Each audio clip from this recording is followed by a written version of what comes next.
This is Blue Skyver.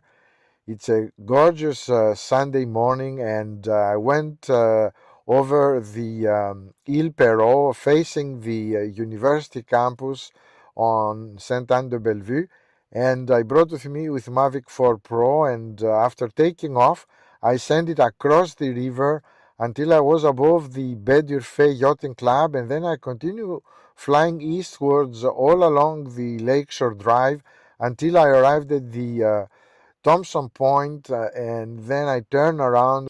We can see the Perrot Island, and then I flew westwards again over the same path until I was above the Baie-D'Urfé Town Hall and then the Yachting Club, and I crossed the river and landed it. The river is fully frozen, as you can see, but it's very peaceful, and it was a very nice flight. I'm going to share it with you. I hope you like it, and if you do, please don't forget to thumbs up, and if you want to subscribe, you're very welcome.